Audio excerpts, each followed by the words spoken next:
ನಮಸ್ಕಾರ ರೈತ ಬಾಂಧವರೇ, ಪ್ರಬುದ್ಧವಾಣಿ ಯೂಟ್ಯೂಬ್ ಚಾನೆಲ್ಗೆ ಸ್ವಾಗತ. ನಾನು ಗಣೇಶ್ ಬೆಳ್ಳಿ. ಈ ದಿನ ಅರಣ್ಯ ಇಲಾಖೆ ಮತ್ತು ರೈತರ ನಡುವೆ ತಿಕ್ಕಾಟದಲ್ಲಿ 15 ವರ್ಷ ಕೋರ್ಟ್ ನಡೆಸಿ ಗೆದ್ದು ಅರಣ್ಯ ಇಲಾಖೆ ಕಾಯ್ದೆ ಕಾನೂನುಗಳ ತಪ್ಪು ಮಾಹಿತಿಯನ್ನ ನ್ಯಾಯಾಲಯದ ಮುಂದೆ ತಂದು ಆ ನಂತರದಲ್ಲಿ ರೈತರೇ ಗೆದ್ದುಕೊಂಡಂತ ಈ ಒಂದು ಸನ್ನಿವೇಶ ತರೀಕೆರೆ ಅರುಣ್ ಎನ್ನುವ ರೈತರ ಇಂಟರ್ವ್ಯೂ ಮಾಡಿದ್ದೇವೆ. ಆ ಇಂಟರ್ವ್ಯೂನ ನೇರ ನಿಮ್ಮ ಗಮನಕ್ಕೆ ತರ್ತಾ ಇದ್ದೀವಿ. ಮೈಸೂರು ಸರ್ಕಾರದ ಸಂದರ್ಭದಲ್ಲಿ ತಮಗಾಗಿದೆ ಎನ್ನುವಂತ ಅರಣ್ಯ ಇಲಾಖೆಯ ವಾದದ ಬಗ್ಗೆ ಅವ್ರು ಏನ್ ಹೇಳ್ತಾರೆ ಎನ್ನುವ ಎಲ್ಲ ಮಾಹಿತಿಯನ್ನ ಈ ವಿಡಿಯೋದಲ್ಲಿ ತಿಳಿದುಕೊಳ್ಳಿ. ಅರಣ್ಯ ಇಲಾಖೆಯವರು ಏನ್ ರೈತರಿಗೆ ಹೇಳ್ತಾ ಇದ್ದಾರೆ, ಇದೆಲ್ಲ ನಮ್ದು, ಸರ್ವೆ ನಂಬರ್ ಎಲ್ಲ ನಮ್ದು ಅಂತ ಹೇಳಿ ಮೈಸೂರು ಗವರ್ಮೆಂಟ್, ಬ್ರಿಟಿಷ್ ಗವರ್ಮೆಂಟ್ ಕಾಲದೆಲ್ಲ ಹೇಳ್ತಾರಲ್ಲ, ಅದರ ಬಗ್ಗೆ ನಿಮಗೆ ಕೋರ್ಟ್ ಅಲ್ಲಿ ಆದ ಅನುಭವ ಏನು? ಆಕ್ಚುಲಿ ಅವರು ಅದರ ಓನರ್ಶಿಪ್ ಕೊಟ್ಟಿದ್ಯೋ ಮೈಸೂರು ಗವರ್ಮೆಂಟ್, ಅಥವಾ ಬೇರೆ ರೀತಿ ಏನಾದ್ರು ಅವರಿಗೆ ನಿರ್ವಹಣೆಗೆ ಕೊಟ್ಟಿದ್ದೋ? ಈಗ 1929 ಅಲ್ಲಿ ಒಂದು ಗೆಜೆಟ್ ನೋಟಿಫಿಕೇಶನ್ ಆಗುತ್ತೆ. ಈ ನೋಟಿಫಿಕೇಶನ್ ಪ್ರಕಾರ ಅವರಿಗೆ ಮ್ಯಾನೇಜ್ಮೆಂಟ್ ಗೆ ವಹಿಸಿದ್ದಾರೆ. ಅದು only for a period of 5 years from the date of promulgation. After lapse of 5 years automatically it is restored to revenue department. ಅದನ್ನ ಅವರು ಏನು ಪರಿಗಣನೆ ಮಾಡಲಿಲ್ಲ. ಆಮೇಲೆ ಅವರು ರಿಪೋರ್ಟ್ ಕೊಟ್ಟಿದ್ದಕ್ಕೆ ಈಗ ಪ್ರತಿ ವರ್ಷನೂ 5 ವರ್ಷ ಏನಿದೆ, 5 ವರ್ಷದಲ್ಲಿ ಅವರು ಪ್ರತಿ ವರ್ಷ ಆಗಸ್ಟ್ ತಿಂಗಳಲ್ಲಿ ಅವರು ರಿಪೋರ್ಟ್ ಕೊಡ್ಬೇಕಾಗಿರುತ್ತೆ. ಆ ಸ್ಕೀಮ್ ಇದು ಮೈನರ್ ಫಾರೆಸ್ಟ್ ಅನ್ನೋದು ಸ್ಕೀಮು. ಆ ಸ್ಕೀಮ್ ನಲ್ಲಿ ಅವರಿಗೆ ಮ್ಯಾನೇಜ್ಮೆಂಟ್ ವಹಿಸಿದ್ದನ್ನ ಅವರು ಮಾಡ್ತಿದ್ದಾರೆ. ಪ್ರತಿ ವರ್ಷ ಆಗಸ್ಟ್ ತಿಂಗಳಲ್ಲಿ ರಿಪೋರ್ಟ್ ಕೊಡ್ಬೇಕು ಸರ್ಕಾರಕ್ಕೆ. ಅವ್ರು ಯಾವ್ದನ್ನು ಕೊಟ್ಟಿರೋದ್ರ ಬಗ್ಗೆ ಯಾವ್ದು ಮಾಹಿತಿ ಇಲ್ಲ. ಈಗ ಮೈಸೂರು ಗವರ್ಮೆಂಟ್ ಕಾಲದಲ್ಲಿ ಏನ್ ನೋಟಿಫಿಕೇಶನ್ 1910, 15, 16, 20 ಆಗಿದೆಯಲ್ಲ, ಅವರೆಲ್ಲ ಕೊಟ್ಟಿದ್ದು maintenance only, forest only for maintenance. ಅದು 5 years ಕಂಡೀಷನ್. ಹೌದು, 5 years. ಆದ್ರೆ ಈಗ ಅಧಿಕಾರಿಗಳು ಏನ್ ಹೇಳ್ತಾರೆ, ನಮ್ಗೆ ಕೊಟ್ಬಿಟ್ಟಿದ್ದಾರೆ ಅನ್ನೋ ರೀತಿ ಮಾತಾಡ್ತಾರೆ. ಹೌದು, ನಮ್ದೇ ಅನ್ನೋ ಓನರ್ಶಿಪ್ ಅನ್ನ ಕ್ಲೈಮ್ ಮಾಡ್ತಿದ್ದಾರೆ. ನಾಟ್ ಓನರ್ಶಿಪ್, ಹೌದು. ಅರಣ್ಯ ಇಲಾಖೆ ಕೊಟ್ಟಿದ್ದು ಮೇಂಟೆನೆನ್ಸ್ ಮಾತ್ರ. Okay, thank you. ಅದರಲ್ಲೂ ಕಂಡೀಷನ್ ಇದೆ. ಕಂಡೀಷನ್ ಅನ್ನ ಅವರು ನೋಡಿಲ್ಲ. ಇವೆಲ್ಲ ಕಂಡೀಷನ್ಸ್ ಕಂಡೀಷನ್ ಮೇಲೆ ಹಾಕಿದ್ದಾರೆ. ಹೌದು. ಎಷ್ಟು ಕಂಡೀಷನ್ ಇದೆ ಟೋಟಲಿ? ಸಿಕ್ಕಾಪಟ್ಟೆ ಕಂಡೀಷನ್ಸ್ ಇದೆ. ಏನೇ ಮಾಡೋದಾದ್ರೂ ಡೆಪ್ಟಿ ಕಮಿಷನರ್ ಒಂದು ಅನುಮತಿ ಮೇಲೆ ಮಾಡಬಹುದು, except technical matters. Technical matters ಅಂತಂದ್ರೆ ಅವ್ರದ್ದು ಟೆಕ್ನಿಕಲ್ ಸಬ್ಜೆಕ್ಟ್ ಇರುತ್ತಲ್ಲ, ಹಾಗಾಗಿ ಅಂತ ವಿಷಯ ಬಿಟ್ಬಿಟ್ಟು ಇನ್ನು ಅಡ್ಮಿನಿಸ್ಟ್ರೇಷನ್ ಮತ್ತೆ ಬೇರೆ ವಿಷಯದಲ್ಲಿ deputy commissioner is the ultimate authority to decide. Deputy commissioner DCA. ಹೌದು, DCA ಅಥಾರಿಟಿ ಇದೆ. ಹೌದು ಸರ್. ಇವರು ಓನ್ಲಿ ನಿರ್ವಹಣೆಗಷ್ಟೇ, ಇವರಿಗೆ ನಿರ್ವಹಣೆಗಷ್ಟೇನೆ ಕೊಟ್ಟಿರೋದು, ಜವಾಬ್ದಾರಿ ಇದೆ. ಹೌದು. ಇವ್ರು ಓನರ್ಶಿಪ್ ಅಲ್ಲ. ಓನರ್ಶಿಪ್ ಅಲ್ವೇ ಅಲ್ಲ. ಅದು 5 ವರ್ಷ ಆದ್ಮೇಲೆ ಅವ್ರದ್ದು ಏನು ಇಲ್ಲ ಅಲ್ಲಿ. Only for a period of 5 years. ಇಲ್ಲಿದೆ ನೋಡಿ ಸರ್, ಸ್ಪೆಸಿಫಿಕ್ ಆಗಿ ಯಾವ್ಯಾವ್ದನ್ನ ಇದ್ ಮಾಡ್ಕೊಂಡಿದೀವಿ ಅದೆಲ್ಲ ಏನು ಅಂತಂದ್ಬಿಟ್ಟು ಹಾಕಿದ್ರೆ ಅಲ್ಲಿ ಸ್ಪೆಸಿಫಿಕ್ ಆಗಿ ಮೆನ್ಷನ್ ಮಾಡಿದ್ದಾರೆ. ಇಂಥ ವಿಲೇಜ್, ಇಂಥ ಇದು ಅಂತಂದ್ಬಿಟ್ಟು ಗ್ರಾಮ ಅಂತ ಅಂದ್ಬಿಟ್ಟು. ಇದು ನಿಮ್ಮ ಏರಿಯಾದಾಯ್ತು. ಇದು ಪ್ರತಿ ತಾಲೂಕಿಂದು ತೆಗಿಬಹುದು. ಎಲ್ಲಿ ತೆಗಿಬಹುದು? ಈಗ ಮೈಸೂರು ಗೆಜೆಟ್ ನೋಟಿಫಿಕೇಶನ್ ಅದು ಇದ್ರಲ್ಲಿ ಸಿಕ್ಕುತ್ತೆ ಸರ್. ಎಲ್ಲಿ ಅಂತಂದ್ರೆ ಆರ್ಕೈವ್ಸ್ ಡಿಪಾರ್ಟ್ಮೆಂಟ್, ವಿಧಾನಸೌಧ ಬೆಂಗಳೂರು. ಈಗ ವಿಕಾಸ್ ಸೌಧಕ್ಕೆ ಶಿಫ್ಟ್ ಆಗಿದೆ. ಮುಂಚೆ ಅಂಡರ್ ಗ್ರೌಂಡ್ ನಲ್ಲೇ ಇತ್ತು, ಗ್ರೌಂಡ್ ಫ್ಲೋರ್ ಅಲ್ಲಿ, ಫ್ರಂಟ್ ಅಲ್ಲೇನೆ. ಈಗ ವಿಕಾಸ್ ಸೌಧದಲ್ಲಿ ಇದೆ. ಆರ್ಕೈವ್ಸ್ ಡಿಪ್ಲೇ ಮಾಡಿದ್ದಾರೆ. ಇಲ್ಲಿ ಏನು ಕೊಟ್ಟಿದ್ದಾರೆ, ಉಪ್ಪರ್ ಬೀರ್ನಳ್ಳಿ, ಟೋಟಲ್ ಎಕ್ಸ್ಟೆಂಟ್ 355 ಎಕರೆ. ಗೋಮಾಳ ಅಂತ ಇದೆ ನೋಡಿ ಸರ್ ಮೇಲೆ. ಹೌದಾ? ಗೋಮಾಳ ಅಂತ ಇದ್ರೆ ಅದು ಅರಣ್ಯ ಅಲ್ಲ, ಬರೋದಿಲ್ಲ. ಗೋಮಾಳ ಆಯ್ತು ಅಷ್ಟೇ. ದನಕರ ಮೈನರ್ ಫಾರೆಸ್ಟ್ ನೋಡಿ ಸರ್. ಇದು ಹೈಕೋರ್ಟ್ ಡೈರೆಕ್ಷನ್. ಈ ಸೆಂಟೆನ್ಸ್ ಓದಿ ಸರ್ ಇಲ್ಲಿ.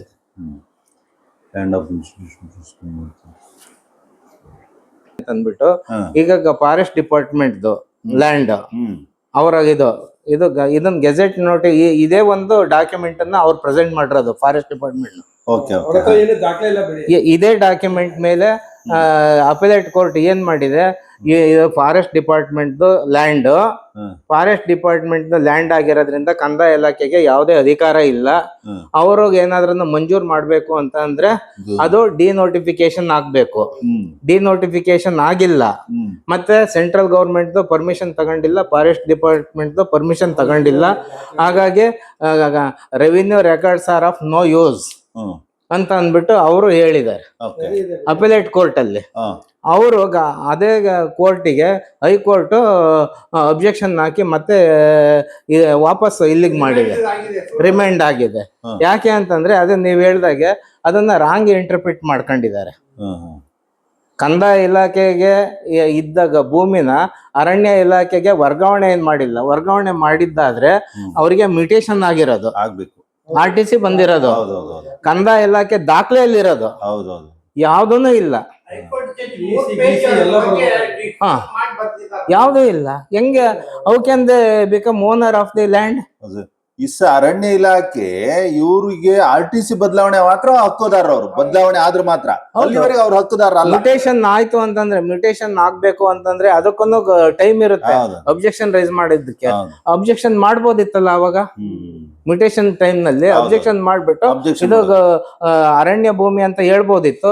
ಮ್ಯೂಟೇಶನ್ ಆಗಿದೆ, RTC ಆಗಿದೆ, ಅವ್ರಿಗೆ ಜಮೀನುಗಳನ್ನ ಮಂಜೂರು ಮಾಡಿದ್ದಾರೆ ಕಂದಾಯ ಇಲಾಖೆಯವರು. ಈಗ ನಾನು ಎಲ್ಲ ತೆಗ್ದೀನಿ. ನಮ್ಮ ಹೊಸನಗರ ತಾಲೂಕಿಂದು 1916 ಅದು ನೋಟಿಫಿಕೇಶನ್ ಇದನ್ನ ಫಾರೆಸ್ಟ್ ಇಂದ ತಗೊಂಡಿದ್ದೀನಿ. ಅದಕ್ಕೆ ಸಂಬಂಧಪಟ್ಟ ಗಜೆಟ್ ನೋಟಿಫಿಕೇಶನ್ ಕೇಳ್ಬೇಕು ನಾನಲ್ಲ. ಆಮೇಲೆ ಹೌದು ಸರ್, ಹೌದು. ಆಮೇಲೆ ಇಲ್ಲಿ ತರೀಕೆರೆ ಅಪಿಲೇಟ್ ಕೋರ್ಟ್ ಅಲ್ಲಿ ಅವ್ರಿಗೆ ಫಾರೆಸ್ಟ್ ಡಿಪಾರ್ಟ್ಮೆಂಟ್ ನವ್ರು ಯಾವಾಗ್ಲೂ ಏನೇ ಕೇಸ್ ಬರ್ಲಿ ಇದನ್ನ ರೆಫರೆನ್ಸ್ ಕೊಡ್ತಾರೆ. ಇದು ಏನಂತಂದ್ರೆ ಸುಪ್ರೀಂ ಕೋರ್ಟ್ ಜಡ್ಜ್ಮೆಂಟ್. ಇದು ಸುಪ್ರೀಂ ಕೋರ್ಟ್ ಜಡ್ಜ್ಮೆಂಟ್ ಏನಾಗಿದೆ ಅಂತಂದ್ರೆ ಕಂದಾಯ ಇಲಾಖೆಯವರು ಮಂಜೂರು ಮಾಡಿದ್ದಾರೆ. ಕಂದಾಯ ಇಲಾಖೆಯವರು ಮಂಜೂರು ಮಾಡಿದ್ದಾರೆ. ಅವ್ರಿಗೆ ಫಾರೆಸ್ಟ್ ಡಿಪಾರ್ಟ್ಮೆಂಟ್ನವರು ಟ್ರಯಲ್ ಕೋರ್ಟಿಗೆ ಹೋಗಿದ್ದಾರೆ. ಟ್ರಯಲ್ ಕೋರ್ಟ್ ಅಲ್ಲಿ ಇವರನ್ನ ಯಾರಿಗೆ ಮಂಜೂರು ಮಾಡಿದ್ರು ಅದನ್ನ ವಜಾ ಮಾಡಿದ್ದಾರೆ. ಆನಂತರ ಅಪಿಲೇಟ್ ಕೋರ್ಟಿಗೆ ಹೋದ್ರು, ಸೀನಿಯರ್ ಕೋರ್ಟಿಗೆ, ಅಲ್ಲೂ ವಜಾ ಮಾಡಿದ್ದಾರೆ. ಪಾರ್ಟಿ ಏನ್ ಮಾಡಿದ್ರು, ಹೈಕೋರ್ಟಿಗೆ ಹೋದ್ರು. ಹೈಕೋರ್ಟ್ ನಲ್ಲಿ ಅಲೋ ಮಾಡಿದ್ರು in favour of party. Trial court senior court dismiss ಮಾಡಿದ್ದನ್ನ ಹೈಕೋರ್ಟ್ ಅಲೋ ಮಾಡ್ತು. ಫಾರೆಸ್ಟ್ ಡಿಪಾರ್ಟ್ಮೆಂಟ್ ನವ್ರು ಏನ್ ಮಾಡಿದ್ರು, ಸುಪ್ರೀಂ ಕೋರ್ಟಿಗೆ ಹೋದ್ರು.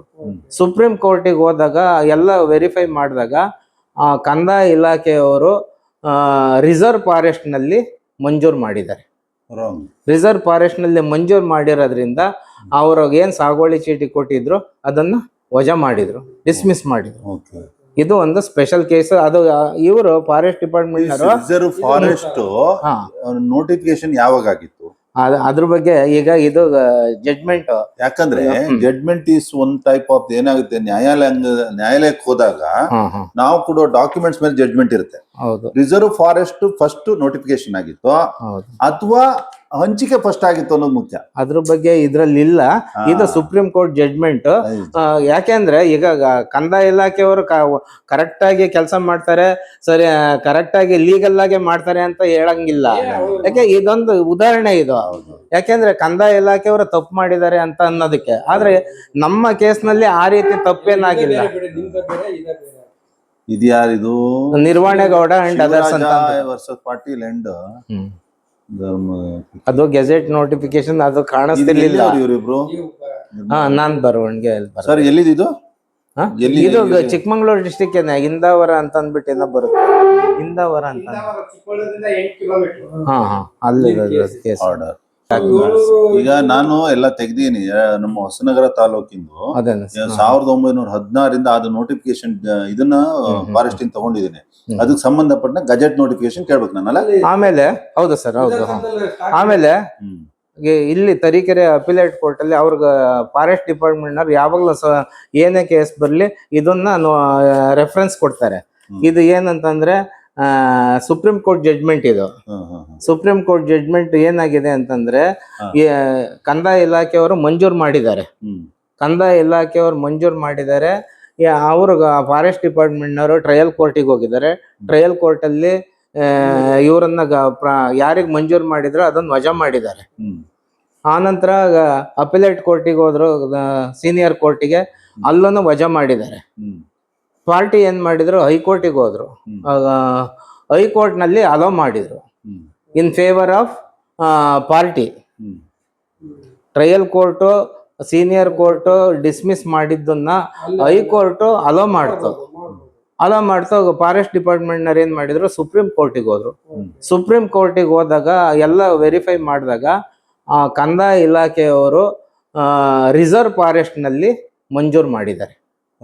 ರಿಸರ್ವ್ ಫಾರೆಸ್ಟ್ ನಲ್ಲಿ ಮಂಜೂರು ಮಾಡಿರೋದ್ರಿಂದ ಅವ್ರಿಗೆ ಏನ್ ಸಾಗುವಳಿ ಚೀಟಿ ಕೊಟ್ಟಿದ್ರು ಅದನ್ನ ವಜಾ ಮಾಡಿದ್ರು, ಡಿಸ್ಮಿಸ್ ಮಾಡಿದ್ರು. ಇದು ಒಂದು ಸ್ಪೆಷಲ್ ಕೇಸ್. ಅದು ಇವರು forest department reserve forest notification ಯಾವಾಗ ಆಗಿತ್ತು? ಅದ್ರ ಬಗ್ಗೆ ಈಗ ಇದು ಜಡ್ಜ್ಮೆಂಟ್.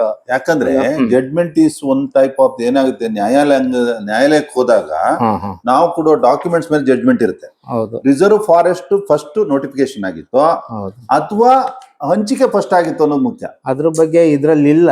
ಇದು ಸುಪ್ರೀಂ ಕೋರ್ಟ್ ಜಡ್ಜ್ಮೆಂಟ್. ಯಾಕೆಂದ್ರೆ ಈಗ ಕಂದಾಯ ಇಲಾಖೆಯವರು ಕರೆಕ್ಟ್ ಆಗಿ ಕೆಲಸ ಮಾಡ್ತಾರೆ, ಸರಿ ಕರೆಕ್ಟ್ ಆಗಿ ಲೀಗಲ್ ಆಗಿ ಮಾಡ್ತಾರೆ ಅಂತ ಹೇಳಂಗಿಲ್ಲ. ಯಾಕೆ ಇದೊಂದು ಉದಾಹರಣೆ ಇದು. ಯಾಕೆಂದ್ರೆ ಕಂದಾಯ ಇಲಾಖೆಯವರು ತಪ್ಪು ಮಾಡಿದ್ದಾರೆ ಅಂತ ಅನ್ನೋದಕ್ಕೆ. ಆದ್ರೆ ನಮ್ಮ ಕೇಸ್ನಲ್ಲಿ ಆ ರೀತಿ ತಪ್ಪೇನಾಗಿಲ್ಲ. ಇದ್ಯಾರಿದು? ನಿರ್ವಾಣೇಗೌಡ ಅಂಡ್ ಅದರ್ಸ್ ಅಂತ ವರ್ಸಸ್ ಪಾಟೀಲ್ ಅಂಡ್ ಅದು ಗೆಜೆಟ್ ನೋಟಿಫಿಕೇಶನ್ ಅದು ಕಾಣಿಸ್ತಿರ್ಲಿಲ್ಲ. ಇವರಿಬ್ರು ನಾನ್ ಬರವಣಿಗೆ ಸರ್ ಎಲ್ಲಿದ್ದು? ಇದು ಚಿಕ್ಕಮಂಗ್ಳೂರು ಡಿಸ್ಟಿಕ್ ಇಂದಾವರ ಅಂತ ಅಂದ್ಬಿಟ್ಟು ಏನೋ ಬರುತ್ತೆ, ಇಂದಾವರ ಅಂತ. ಅಲ್ಲಿ ಆರ್ಡರ್. ಇದು ತರೀಕೆರೆಯ ಅರುಣ್ TJS ಅವರು ಹೈಕೋರ್ಟರಿಗೆ ಹೋಗಿ ತಮ್ಮ ಭೂಮಿಯ ಹಕ್ಕನ್ನು ಉಳಿಸಿಕೊಂಡು ಬಂದ ಕತೆ. ಇದರ ಇನ್ನೊಂದು ಭಾಗವನ್ನ ಮುಂದಿನ ಸಂಚಿಕೆಯಲ್ಲಿ ಹಾಕ್ತಾ ಇದ್ದೀವಿ. ಯಾಕೆ ಅಂತಂದ್ರೆ ಅರಣ್ಯ ಇಲಾಖೆ ಮತ್ತು ಕಂದಾಯ ಇಲಾಖೆ ನಡುವೆ ಇರುವ ಸಮನ್ವಯತೆ ಕೊರತೆ ಮತ್ತು ಅರಣ್ಯ ಇಲಾಖೆಯವರ ತಪ್ಪು ಅಭಿಪ್ರಾಯಗಳ ಮೇಲೆ ಮಲೆನಾಡಿನಲ್ಲಿ ಸಂಘರ್ಷ ಉಂಟಾಗ್ತಾ ಇದೆ. ಈ ಸಂಘರ್ಷದ ಬಗ್ಗೆ ಇನ್ನೂ ಹೆಚ್ಚಿನ ವಿಡಿಯೋಗಳನ್ನು ಪ್ರಬುದ್ಧವಾಣಿ ಯೂಟ್ಯೂಬ್ ಚಾನಲನ್ನು ಸಬ್ಸ್ಕ್ರೈಬ್ ಮಾಡ್ಕೊಳ್ಳಿ, ನೋಡಿ ತಮ್ಮ ಅಭಿಪ್ರಾಯವನ್ನು ಕಾಮೆಂಟ್ ಮಾಡಿ. ಎಲ್ಲರಿಗೂ ಧನ್ಯವಾದಗಳು.